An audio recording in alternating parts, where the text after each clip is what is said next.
Attention passionate Cleveland Browns fans, why breaking news. Something big is happening in the AFC North, and it could change the game completely.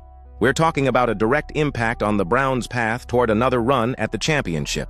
A shift in power that could leave one of our divisional rivals stumbling for years.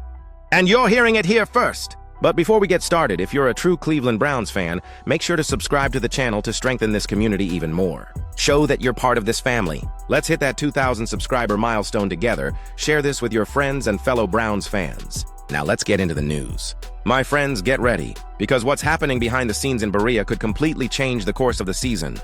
Kevin Stefanski just dropped a bomb inside the locker room, and no one, absolutely no one, saw it coming. The Browns' offense is falling apart. What once looked like a balanced, smart, and promising system has now turned into a maze of mistakes, frustration, and doubt. And at the center of this storm is one name, Jerry Jeudy. When Jeudy arrived in Cleveland, he brought with him the weight of a Pro Bowl pedigree, the promise of being the new spark in this passing offense. But what we've seen in recent weeks is alarming. Against the Patriots, he was targeted twice and caught 0 passes. 0. For the first time since putting on a Browns jersey, Jeudy finished a game without a single catch. And worse, he left the field without speaking to anyone. Not a word to reporters. Total frustration. A silence that speaks volumes.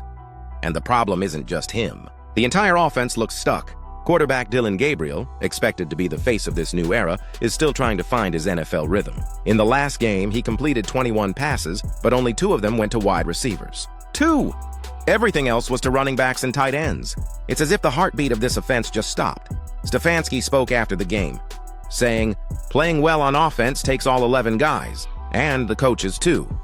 But behind that neutral tone, what's being heard in the hallways is worry. The coach is under pressure. The front office knows this roster was built to win now. And if the offense doesn't respond soon, drastic changes could happen, including player moves.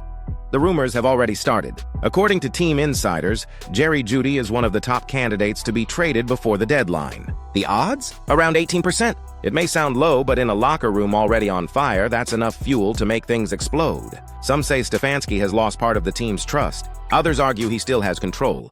But for how long? What's really worrying is the bigger picture. The AFC North is more competitive than ever. The Ravens, Bengals, and Steelers are watching closely, and any misstep now could cost the entire season. Meanwhile, the Browns' offense inspires little confidence. Few yards, few touchdowns, and a lot of wasted talent. But there's a glimmer of hope on the horizon. Cedric Tillman is expected to return after the bye week, bringing much-needed energy. The young receiver flashed real potential last season and could be exactly what this offense needs to reignite the fire. Alongside him, rookie Isaiah Bond has been surprising everyone, showing personality and heart. But is that enough to save this offense? Stefanski now faces a defining choice. Will he double down on Gabriel and Jeudy, hoping their chemistry finally clicks before it's too late? Or will he shake things up, change the scheme, and maybe even part ways with his top wide receiver? Because here's the truth nobody wants to say out loud. If the offense doesn't wake up in the next few weeks, this season could become one of the most disappointing in recent memory. Not just because of results, but because of what it represents. A team loaded with talent, lost in its own mistakes. But if there's one thing Cleveland fans know well, it's resilience. This team has fallen and risen again countless times. And maybe, just maybe, this crisis is the turning point. That moment when everything seems lost.